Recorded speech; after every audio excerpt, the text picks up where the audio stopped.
Well, thank you for this opportunity. It's great to be here. I'm going to do two things, as Claudia mentioned, provide outlook and trends post-COVID as the dust settles.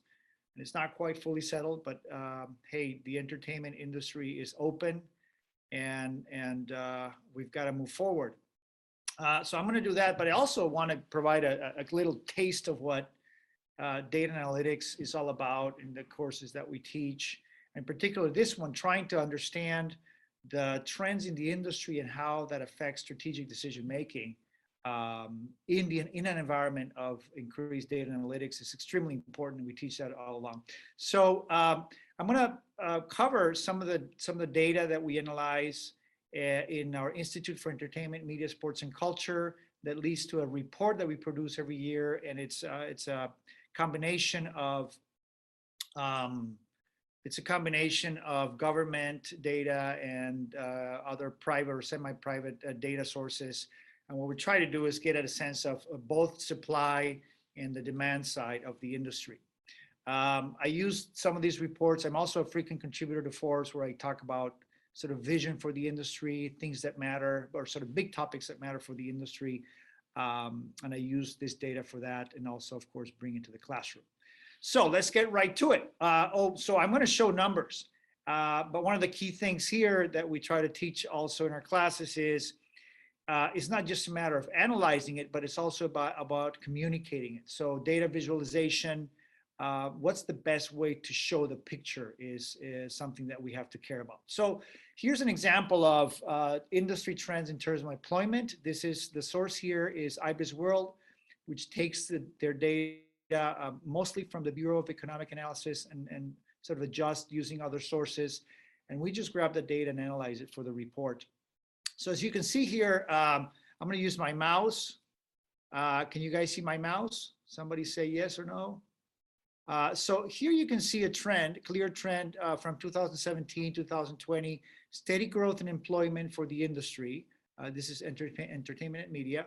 And then of course you see a blip here, but what's very interesting about this very recent publication from IBIS World is that it still shows employment increasing for 2020. A lot of us were much more pessimistic than that. We thought there was actually going to be a reduction in employment, but it turns out to be slightly positive, about 1%. Now, the forecast without COVID would have been this dotted line here. So this is the blip.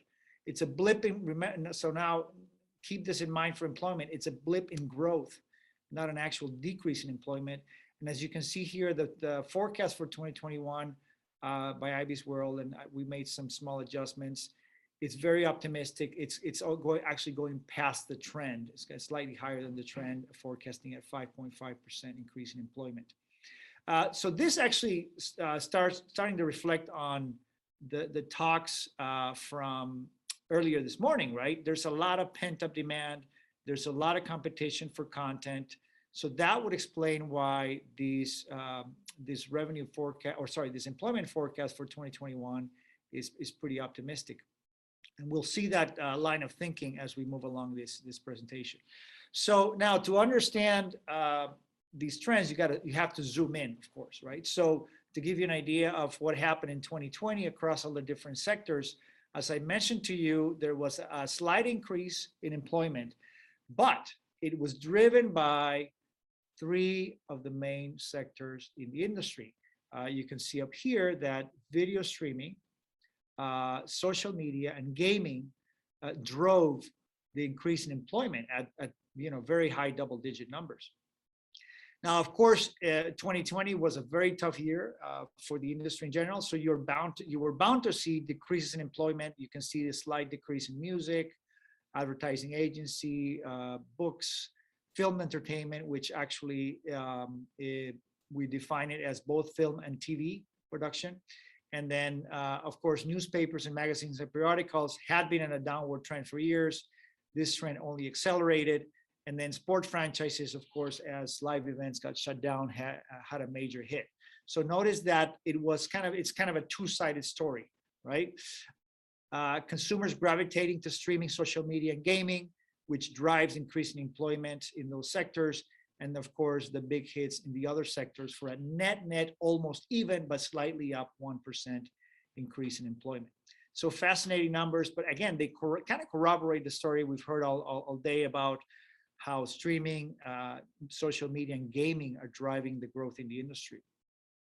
So loaded slide. I know it's a loaded slide, but I always tell my students it's not just enough to talk about percentages. And this, in the case of looking at the different sectors in the industry, is not just enough to look at this graph, because it doesn't tell you the magnitude. So this gives you an idea of the magnitude of each sector. So a couple of highlights. Let me just say, first of all, notice I bolded the average growth across the different sectors between 2016 and all, including the 2021 forecast. Video games has healthy growth at 4.8 compounded annual growth. Also social media and also video streaming. Well, we knew this, right, already from the day before. But look at the magnitude. Video games is now, according to the latest forecast from IBIS World, is going to be the biggest employer in the industry for the first time. It wasn't in the past few years, and now it's going to be, for the first time, you see this is the highest bar. Now, at the expense of what? Well, we can see here that over the years, film entertainment, again, film and TV has gone down on average 5.4%. It's kind of now steady, but it's down from where it was in 2016. Notice also that some of this decrease in employment has been picked up by video streaming companies. So pretty exponential growth of 26.4%, probably more than compensated in employment growth for the decrease in film entertainment. Fascinating stuff. If you look at the numbers carefully, and again, trying to help you visualize the complexity of the data. Just small notes here that, one note here, the advertising agencies have been steady. If you think about revenues for advertising agencies have been steady, whether you advertise in traditional media or in online media, advertising is a main source of monetization for the industry. So it does kind of make sense for the advertising agency revenue to stay roughly steady. Okay, moving along. So now we talked about employment. The picture for revenues is somewhat similar. Notice there's a kind of a steady growth trend here since 2016. Now, the growth has been slowing down a little bit, but still growth. And then, of course, in 2020, we have the blip. So notice here the difference between employment and revenues. In revenues, there's an actual decrease in revenues. It's small, it's minus 2%, but it's a decrease relative to employment. Now, here's what's very interesting about this number. Again, a lot of us were forecasting much more dire 2020 for the industry.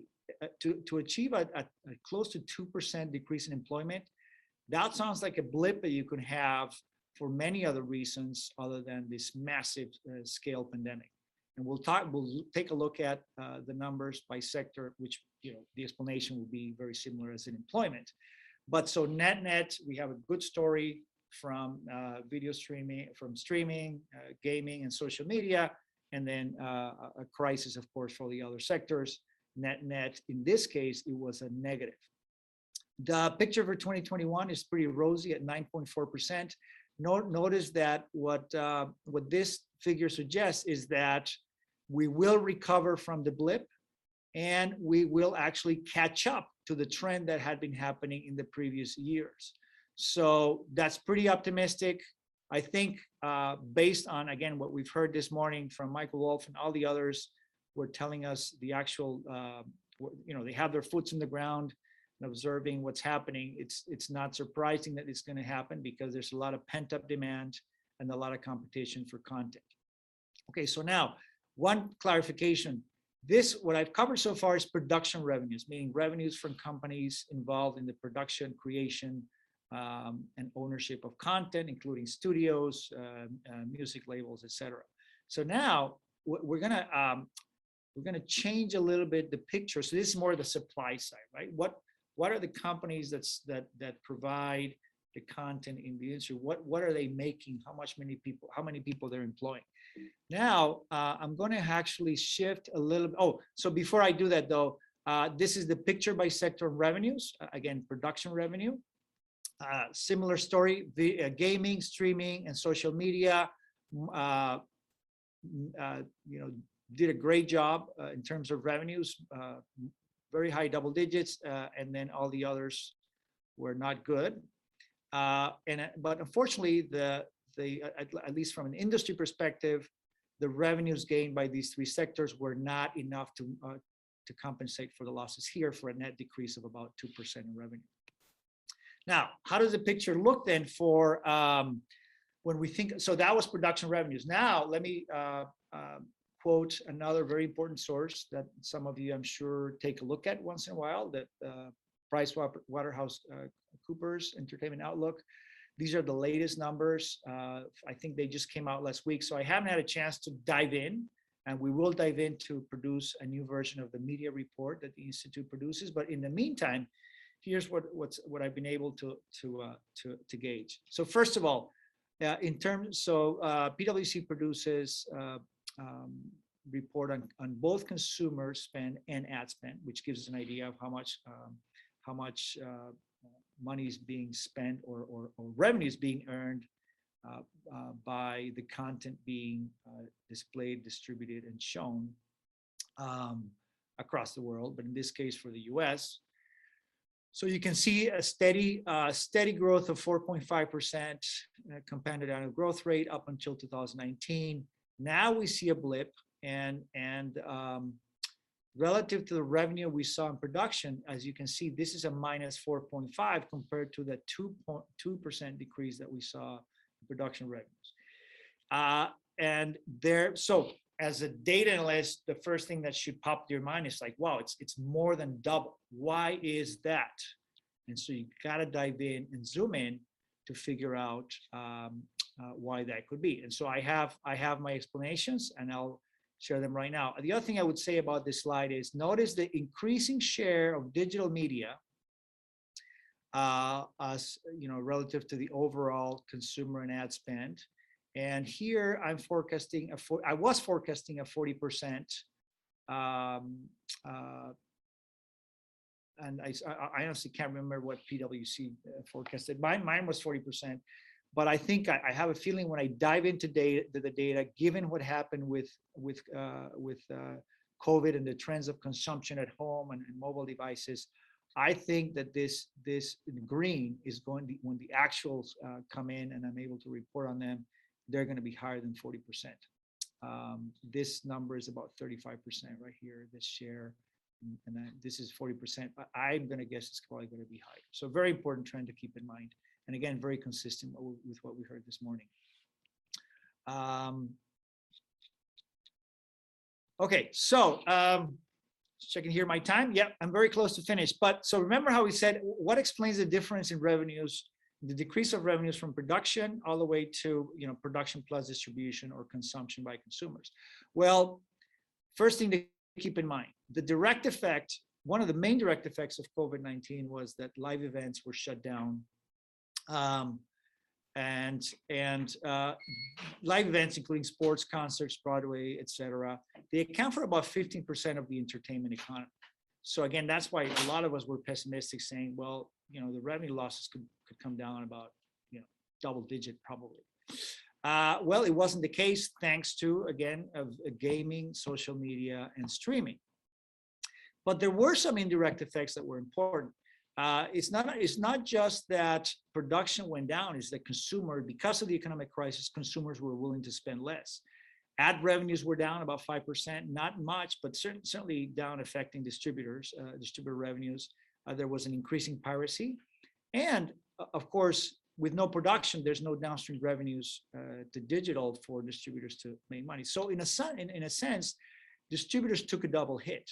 There was lower willingness to pay by consumers, and there was also more competition for content, so they would have to pay more for the content that they license or even produce. So now what happens is the 4.5 explains the revenue loss by distributors and producers put together, which is higher than that of just the producers who are actually leveraging the demand for content to charge more for it, for its production and for licensing, etc.